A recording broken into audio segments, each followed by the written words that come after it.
I am most enamored.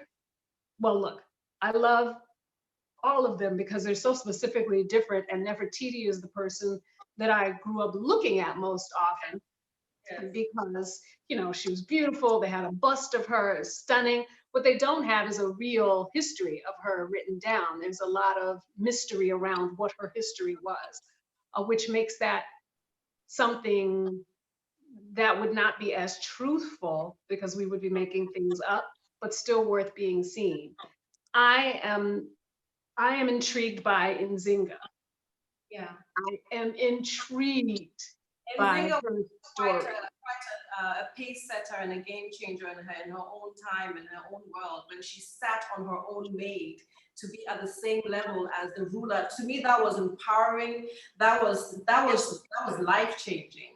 And I think those are the kind of stories that need to be retold because that we've lost the sense of the Africanism, the empowerment that we have, the identity that we have. We come from a rich soil of natural resources, talent, history that needs to be recounted. I feel like Hollywood is missing that. Well, Yeah. they are missing that, but it's not like they've missed it by accident. That's not what they want to show.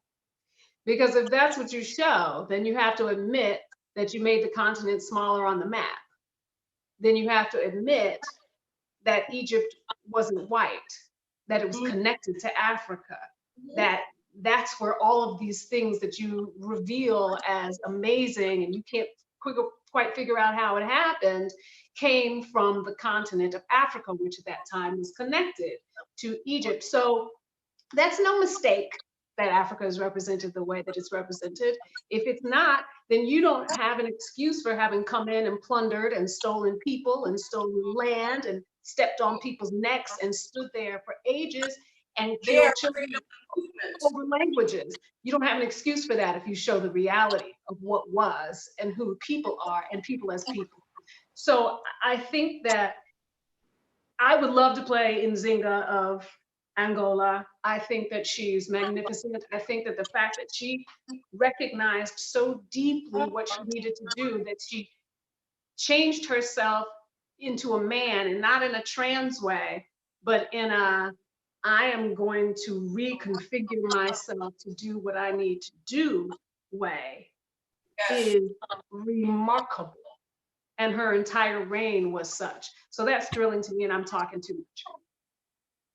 Well, thank you for that. I think that it's quite encouraging to hear that someone from African descent from Cape Verde, who obviously, comes from the continent as well, is willing and gives us hope to represent Africa from this perspective and not so much from the negative perspective that it has already been portrayed as.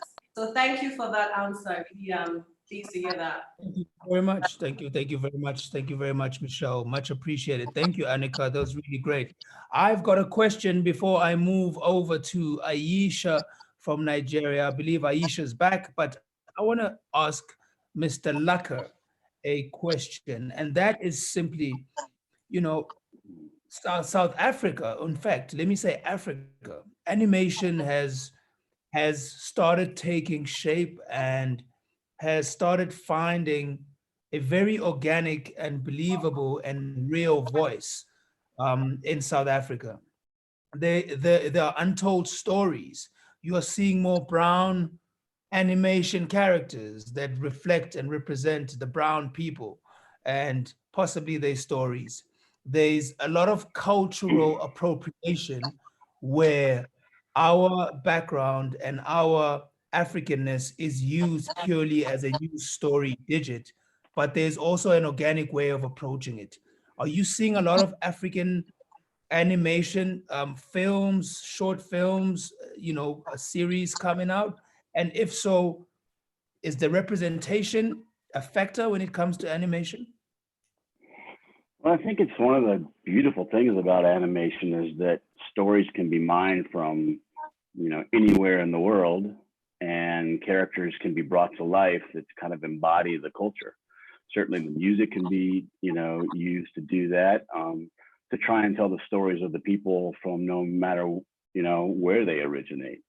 And what's nice is that animation is such a global form of content, in that even if it's you know, written and produced in the States, it can be translated, and you know, the voice can be done in any language and on any continent around the world. It's one of the things that all the studios in LA really look for. It's universal stories, really, that'll appeal to universal audiences, because of course they are looking to try and, you know, make a few bucks, and B, you know, tell a story that will, you know, ideally instill positive values in kids and empower people no matter what age they are.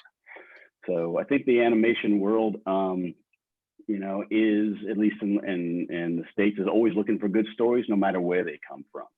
And if they've kind of, you know, dug deep into the US already and kind of dug up everything, and in some cases, you know, repeated things that we're tired of seeing in the States and the rest of the world, then yeah, they're constantly looking for, you know, the next Lion King, the next Mulan, the next, you know, whatever, where there can be a great story told. I will say this, and this comes specifically from my experience in writing movies for Disney, is that they love finding true stories or true legends or true lores that have been handed down from generation to generation, and using that as the seeds to grow, you know, great stories that'll appeal to mass audiences.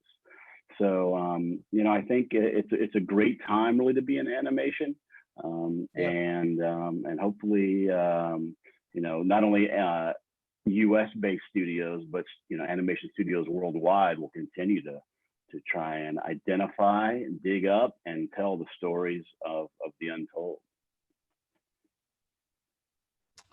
Absolutely, man. I couldn't agree more. Thank you so much for that, sir. Ayesha, I'm going to move straight to you. You've got a question for Enyina Nuigwe, and you also got a question for Samar Davis. So you are our lucky BET competition winner, and you get to ask both your questions. So over to you, Miss Shaba. She asked me mine early already. Oh, she has? Okay, okay. You've got one question. I'm sorry. I'll take it back. Okay, Ayesha, are you with me? Yes, I see you. Yes, the noise in the background was too much. Okay, no problem. You're with us now. Welcome, welcome. Thank you. So basically, I wanted to ask him. I've worked with you before, actually, which was amazing. With you? Oh, and you. Oh, okay. Not me, Mr. Samar, Miss Ian Igwe. Yes, I'm on. Okay. Yeah, you're so on. We can hear you. I worked with you before, which was absolutely amazing. But what I found more was seeing you go across Africa and working with other actors and producers, especially when I saw you working with likes of Samad, and I've seen that you're able to network your way around Africa. So my question would be, how were you able to go across to different continents and work with different producers and directors? Did you have to use an agent? Were you signed on to an agent, or how did this come across? Because usually with a diaspora like Africa, you can't just, people usually don't have agents. They have a PR team, and that's it. But I wanted to know if you actually have an agent in these different countries that actually help you get these jobs. Fantastic. Hi, can you hear me? Yes, I can hear you. Oh, hi everyone. I'm so glad to be here. Yes, I did. You're Nigerian, of course. You're in the States. You understand that we don't quite have the whole agent approach to working. Somehow it's an opportunity, it's networking, it's you know, building relationships. Yeah. You know, so I kind of using that foundation got into the international front through a film, Black November, of course. I had the Oscar-winning Kim Basinger, Mickey Rourke, had that was my introduction. And like Big Brother Malik said, of whom I'm a big fan of, from a Designated Survivor, by the way. I'm sorry, it's just a back echo. I don't know if it's another device close by that's, is it just me or? Yeah, I can almost hear myself as well back. So Yeah, I use an earpiece if it helps. Does this help?